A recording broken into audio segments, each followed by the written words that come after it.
بسم الله الرحمن الرحيم. السلام عليكم ورحمة الله وبركاته. ازيكم يا حبايبي، عاملين ايه؟ يا رب تكونوا بخير وبركة ان شاء الله. هنعمل النهارده مع بعض حاجة حلوة. هتكلم معاكم شوية بس ما نقول مقاديرنا، وهتكلم معاكم في كذا حاجة كده. نقول المقادير بس الأول. صلوا كده على النبي. بسم الله الرحمن الرحيم. ألف صلاة عليك يا حبيبي يا محمد. أنا معايا هنا بضاية. أنا كل اللي أنا عايزة منك، عايزة بضاية وعايزة كوباية إلا ربع سكر. خلي بالك، انتوا عارفين انني ما بضحكش عليكم في حاجة. لما انا حاطة هنا كوباية إلا ربع سكر بودرة، ما تحطوش سكر بودرة. تمام. انا اضطريت احط سكر بودره عشان انا مضطريه اصور الفيديو، واتصلت بالسوبر ماركت يجيب لي سكر حبيبات اللي هو الابيض اللي بستعمله عادي ده، بس قال لي التوصيل لسه ما جاشي، فانا عايزه الحق اصور الفيديو كده فحطيت سكر بودره. طب ليه يا شيف انت حطيت سكر بودره بتقولوا ما تحطوش سكر بودره؟ السكر البودره شو عرفوا عشان تعرفوا ان مش كل الوصفات بيتحط فيها اي حاجه كده وخلاص، لا، ده ديت مناهج وتعليم وحاجات. يعني خلينا بس نتكلم وهقول لكم ليه. انا هنا حطيت البضايه وكوبايه الا ربع السكر، وحطيت معلقه كبيره من الخل. تمام. انا كنت حاطه معلقه الاول على البيضه، وبعد كده حطيت معلقه تانية. معايا هنا ربع كوبايه من الزيت. خلاص، يبقى بضايه كوبايه الا ربع من السكر الحبيبات العادي الابيض، ربع كوبايه من الزيت، معلقتين خل. خلاص، قلبت الخليط معايا حلو قوي قوي.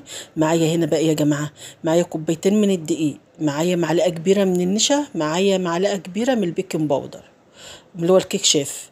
كوبايتين دقيق، معلقه كبيره من النشا، معلقه كبيره من الكيك شيف كبيره مليانه. خلاص. انا نخله الحاجات دي كلها، يعني انا نخلها بس هنخلها كمان تاني. تمام كده اهو. هنخلها كده واحطها كده. حطيت بقى الخليط بتاعي كله مع بعض اهوت.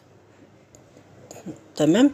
واقلب بقى الخليط بتاعي حلو. وانا هنا في خلال ما انا بقلب هنا، انا حاطه على البوتاجاز كوبايه لبن تسخن، مش تغلي يا جماعه. انا مش عايزه كوبايه اللبن تكون غليانه، لا، تكون سخنه. تمام. تكون سخنه، يعني مثلا تحطي صبعك فيها تحس بسخونيتها، بس ما تغليش. تمام. انا مش عايزاها مغليه. خلي بالك من كل خطوه. خلاص اهي. كوبايه اللبن ما غلتش، كوبايه اللبن حطيت صبعي فيها سخنه. ما تغليش منك، عشان ما تغليش منك، لو غلت منك الوصفه تبوظ. لا، انا عايزاك تحطها تحس انها سخنت كده وطالع منها تدخينه بسيطه كده. اهي. معايا كوبايه لبن بس. خلاص. يبقى بضايه. يبقى هنا بضايه كوبايه الا ربع من السكر، كوبايتين من الدقيق، معلقه من النشا، معلقه كبيره من البيكنج باودر اللي هو الكيك شيف، معلقتين خل، كوبايه لبن سخنه. خلاص. بعد ما عملت الخليط بتاعه وقلبته، حطيتها كده وقلبت الخليط. المقادير كلها مظبوطه، لا حاجه تبقى زياده ولا حاجه تبقى نقصانه، وكل مقادير كده مظبوطه معايا. تمام.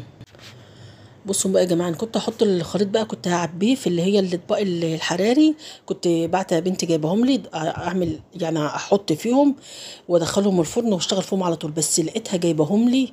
بصوا ضعاف جدا جدا، تمسك الطبق تحس انه يعني بيتطبق منك. ضعيف جدا جدا. كان صعب ان انا ادخله الفرن ويخرج برده بقى سخن ومش عارفه ايه. لقيته مش هينفع. فحطيت المقدار بتاعي في صاج، 30 في 25. وقلت لما يخرج من الفرن بقى انا هقطع منه واشتغل، لان انا كان ليا مزاج اعمله في الكبات مره واحده، في الكبات الحراري مره واحده. بس هتشوفوها معايا الوقت وانا بشتغل ضعيفه جدا. بصوا هنا، طبعا انا دخلت السجاوات في فرن عشان بس مسرعه الفيديو. فرن على الشبكه فوق الصاجه على طول، نار عاليه من تحت متوسطه من فوق. طيب انت يا شيف، بالنسبه للسكر البودره، انت ليه سكر البودره؟ بص، السكر البودره ما بيرفعش الكيكه.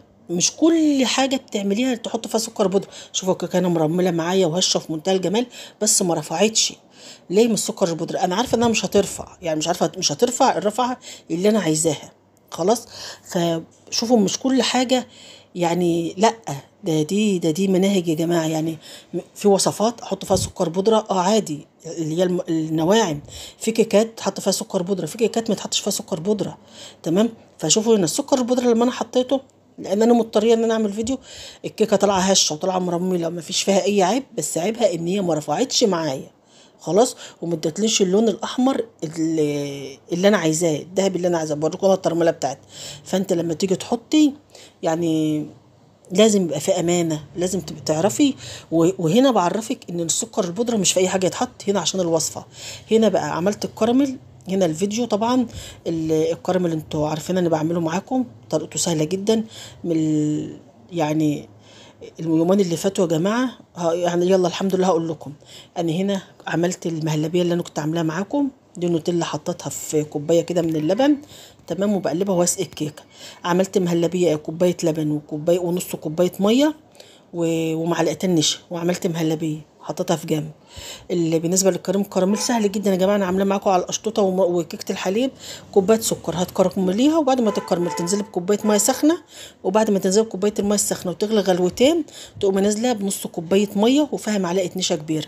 لو لقيتي في حته سكر مكتله كده شليها وارميها، هتلاقيه يغلي غلوتين، هتلاقيه تقل والقوام بتاعه فتح معاكي كده.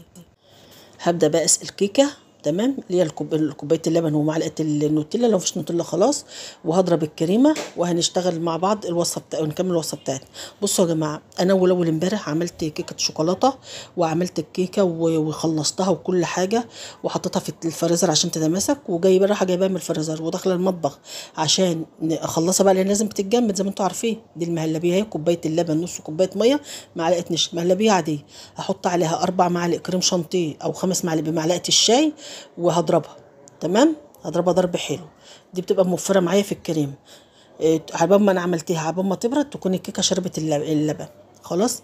وجايبه الكيكه وخارجه من كانت كام يوم ملخبطين معايا، والله العظيم انا تعبانه من ساعتها.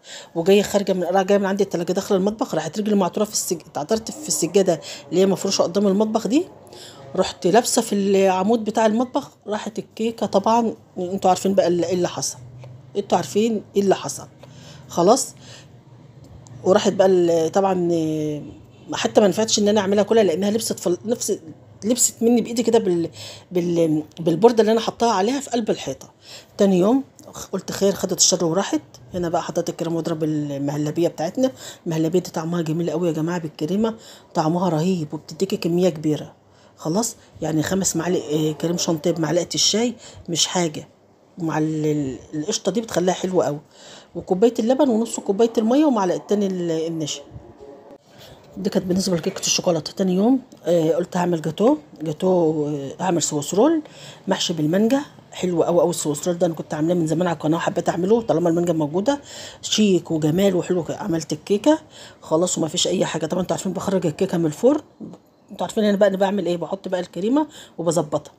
خرجت الكيكه من الفرن، وحطيت البورده عليها، ورقه الزبده، وحطيت البورده عليها، بقلبها بقى على البورده عشان اشيل الورقه اللي تحت. راحت البورده واقعه مني على الرخامه. الكيكه طبعا سخنه، راحت واقعه، راحت الكيكه متفرفته 100 حته. عارفين لو كانت اتفلقت كده فلقه او حاجه، انا السوزران مش مشكله، لو اتكسر قطعتين، اتكسر 3، اتكسر 4 عادي. لكن دي نزلت عشان احنا بنقلب الكيك سخن، ما بنستناش انه يبرد، فبنقلبه. انتوا طبعا بتبقوا ملاحظين في القناه بقلب الكيك سخن. هدخلها بقى هنا التلاجة لمدة ساعة. طبعا نزلت متفرفتة اخر فرفتة، اتكسرت كلها. دي كان تاني يوم. طبعا الحمد لله والشكر لله. طبعا قعدت اعيط جامد جامد، مش قعدت اعيط عشان الحاجه، لا والله انا قعدت اعيط عشان تعبي، عشان الوقفه اللي بوقفها، وعشان تعبي اللي انا بتعبه. انتوا عارفين ان وقفه المطبخ عامله ازاي، وفي الحر والبهدله الواحد بيقف في المطبخ، غير اكل البيت، غير طلبات البيت، غير المطبخ، الكلام ده. انا قعدت اعيط عشان وقفتي بس، عشان الناس بس اللي ما شاء الله عينها رشقه، وقاعده بتغلط وتشتم وتقل في ادبها، يومين ورا بعض، يومين ورا بعض. طبعا نفسيتي كانت وحشه جدا جدا علشان تعب اللي انا وقفته وعملته. جاتوه الشوكولاته ده انا زعلت عشانه قوي قوي بصراحه. كان يعني الحمد لله والشكر لله. كنت تاني يوم السويسرول طبعا بتاع المانجا، كنت مقطعه بقى المانجا المكعبات ومجهزه كل حاجه علشان طبعا الكريمه طبعا محطوطه صرفه يعني. يلا مش مشكله، بس انا زعلت على تعبي. هنا يا جماعه دول بقى معلقتين كريمه كبار كده، خففتهم بمعلقه ميه، تخفيف بس مش قوي عشان ما يبقوش سايلين منك.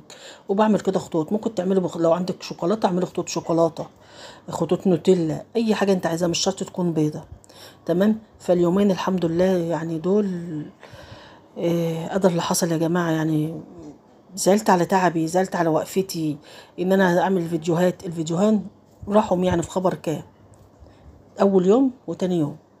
فالحمد لله شكرا. حبيت بس اعرفكم. فالنهارده بقى طبعا انا بقالي كام يوم حبيت بقى انزل لكم بوصفه سهله زي ديت، على بال بس ما نفسيتي بس تهدى شويه، لان طبعا انا هرجع اعمل طبعا الجاتوهات دي تاني، وان شاء الله انزلها لكم برضو باذن الله، هبدا اعملها تاني. فحبيت اعمل وصفه كده سريعه حاجه خفيفه يعني كده برضو ما توقفنيش كتير، وفي نفس الوقت تكون حاجه برضو بسيطه كده لو حد عايز يعمل حاجه حلوه في الحر ده. هي وصفه سريعه يا جماعه، ما هيش مكلفه، حلوه قوي. بصوا الطبق دي لو انت جيتي تجيبيه من اي محل حلواني هيصرف معاكي جامد. الطبق دي اصغر طبق في الاطباق الحراري.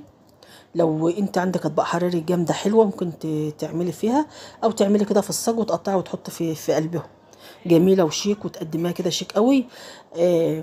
كنت عامله معالق كده بالشوكولاته البيضه، معالق على اساس ان احط على كل طبق كده المعلقه، يعني في ورق الترانسفير بيبقى فيه كده معالق.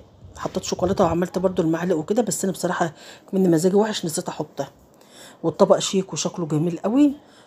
تعمليه وتحطيه كده في التلاجة. بصوا ساقع وتطلعي منه الكيكه شاربه لبن، الكراميل عليها حلوه قوي. كل واحد طبق مش مكلف، مش مكلف خالص.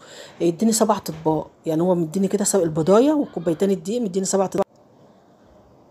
البضايه وكوبايتين الدقيق مديني 7 كبات حلوين قوي قوي. وعلى فكره والله يا جماعه الكب ما ياكلوش نفر، والله الكب ما ياكلوا نفر، يعني الطبق 2 ياكلوه. لو واحد لو انت مش اكله يعني قوي قوي 2 ياكلوه، ممكن تاكلوا نصه ونصه تاني وقت تاني. حلو كبير لان الطبق مليان حلو. خلاص بعمل كده بقى الخطوط ديت. ان شاء الله وصفه سريعه واجيبك عندك، يعني ان شاء الله عندك الخير. عارفه حتى لو ما عندكيش كريم شانتيه هاتي باكو من السوبر ماركت، مش شرط تستني بقى. شوفوا بقى الهرم الكراميل بقى اللي بينزل بقى ده، مش شرط تستني ان انت تجيبي كريم شانتيه خام وكلام. لا احنا عايزين 5 معالق بمعلقه الشاي. هاتي باكو من السوبر ماركت، باكو من السوبر ماركت، واعملي الكوبايه ونص اللبن على الميه، اعمليها مهلبيه وحطي الكريم. طب لو ما عندكيش لبن تعملي المهلبيه اعمليها بميه، بس كتري بقى الكريم شانتيه شويه، بدل ما تحطي 5 زودي شويه عشان يطعم الكريم. تمام. وصفه بسيطه وسهله وشيك وطعمها خرافه، طعمها حلو قوي قوي. ان شاء الله تعجبكم وتنور رضاكم. لو انت مش عايزه تعملي كراميل، ما انتش سالكه فيه وما انتش سالكه في عمايله، هاتي يا جماعه، هاتي باكو بجيلي مانجا.